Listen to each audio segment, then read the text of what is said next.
Since its inception in 2011, Zaggle has been making big strides in the spend management space.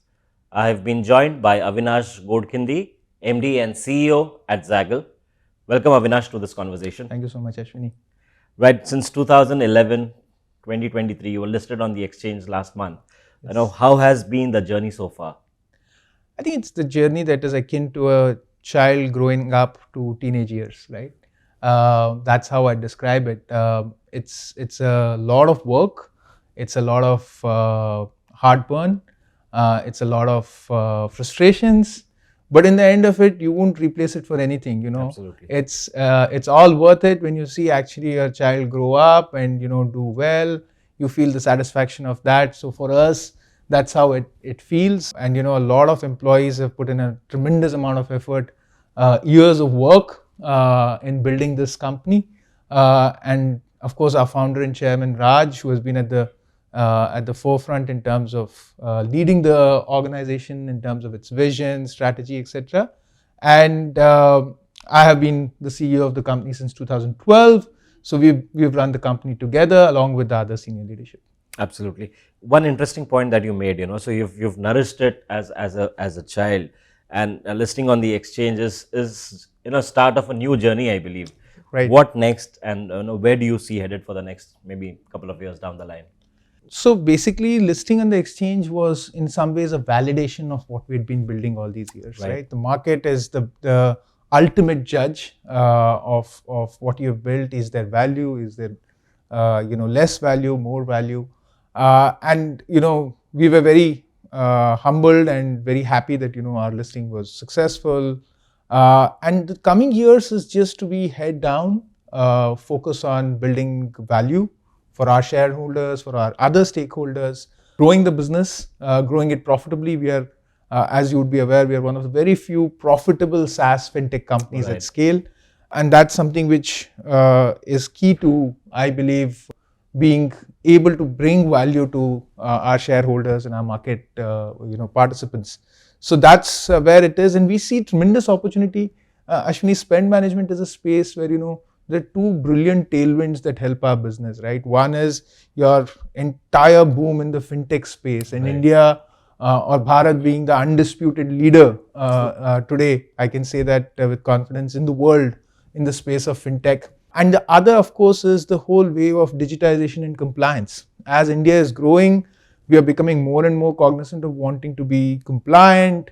More and more companies are wanting to put everything in black and white, transparent, all their bills, all their invoices, how those bills were cleared, why were those bills approved, put it onto the cloud, make it available for the next 10 years. So that then becomes very critical for companies to be able to scale themselves as our customers. And these two tailwinds help us tremendously. We are the leading spend management player in this country, and we see multitude of factors that are playing into helping us grow in the coming years. Right. You touched upon some key points here. I'll come on the digitalization piece in a minute. How are you trying to utilize the proceeds of the IPO? Is there a strategy in place that you have? Of course, Ashwini. And one of the things that we were very cognizant was that, look, this is money that we've raised from the public markets. So we use that money responsibly. There's a certain amount of investment that we are making in building our tech platform further, and tech is something that we continuously invest in. As a profitable company, you would also understand that there are investments that we make from our internal accruals as well. So what we have raised from the market supplements what we have as our internal accruals. There's a certain portion that goes into our customer retention and acquisition as well. And we have some small debt in our books. We've retired some of it. We're retiring some more of it in the coming quarters. Right. And you're looking at acquisitions, or you're trying to grow the organic? Cookie cutter answer to that. We are always open to strategic acquisitions which are making sense for us in our long-term vision, and we are looking at acquisitions which would be largely giving us either entry into a new market or a new space or a new set of customers. And one of the things that we are particular is that we are looking for acquisitions which, unless it's an exceptional opportunity in some way, which is a bit accretive for us. Right. Avinash, you touched upon the tech piece, and you're trying to invest in tech. Now, generative AI again has been the talk of our times. Right. And you talk with anyone, and there's something that's happening there. How are you trying to leverage generative AI kind of applications within your organization for the benefit of your customers as well? See, if you look at our fraud detection engine, right, there is a component. One of the things that we've realized, Ashwini, is AI is a tool which is akin to almost like the internet, right?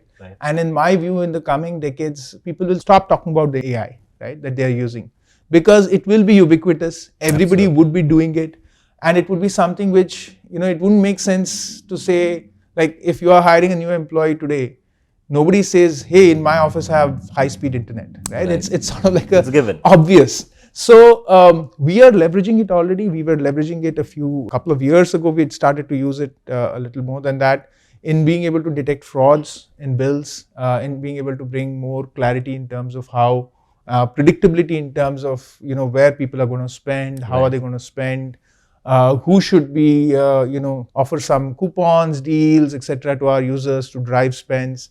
What sort of such incentives should be given to whom, when, where, how, right? So there's a lot of predictive nature in that, and AI comes in very handy there. Right. Any other initiatives on the tech front that you're looking at, moving ahead for the next 12 months?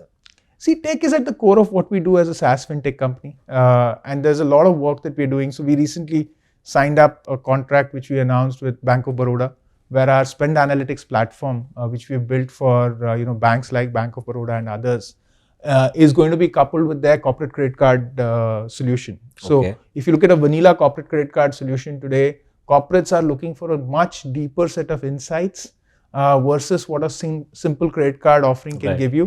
Because a credit card statement is a credit card statement, right? When you marry it with information that comes to you from the ERP, from other systems that the corporate has, you're able to get much better insights as to which project codes are spending, where are they spending, how can you set limits, how can you optimize, how do spends in, say, Jaipur look vis-a-vis Delhi, vis-a-vis Mumbai, and you can go down to zip codes, right? You can say, how's a store in particular zip code or pin code spending vis-a-vis another store which has the same size and same, revenue output. So those kind of insights corporates are looking for, and obviously banks are not able to provide that insight to them on the plain corporate credit card solution. So that spend analytics platform is called Zatix, and Zatix we've launched it along with Yes Bank. We've now bundled it with our Bank of Baroda offering, and we're seeing tremendous traction there as well. Very interesting, right? One final question that I had, Avinash, so you've been at the helm for the last 10, 11 years now. Where do you see the company growing next? What are the opportunities that are there to be tapped?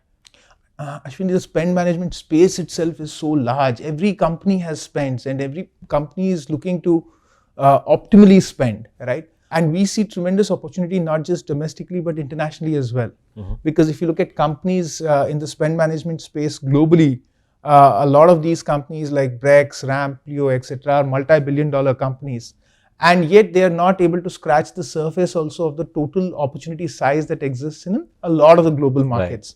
We work very closely with Visa, and Visa has been introducing us to a lot of partner banks around the different geographies for us to partner with them to see if the same sort of arrangement that we have with the Bank of Baroda or a Yes Bank, can we offer our software platform to tightly couple with the corporate credit card, purchase card offerings of these banks in those geographies, and take our platforms to those markets and help corporate customers there to be able to seamlessly manage their spends. So we see tremendous opportunity domestically. Obviously, India is growing, India is exploding, India is digitizing, and we see great opportunities in a lot of global markets. Especially when you are able to partner with other giants like Visa and large banks like DBS, etc. that we partner with. Right, Avinash. Thank you so much for sharing your insights. It was a pleasure having this conversation with you. Thank you so much, Ashwini. And all the best. For having me. Thank you. Right, that was Avinash Godkhindi, MD and CEO at Zaggle, speaking with us. Do stay tuned for more such videos on ETH Insights. Thank you.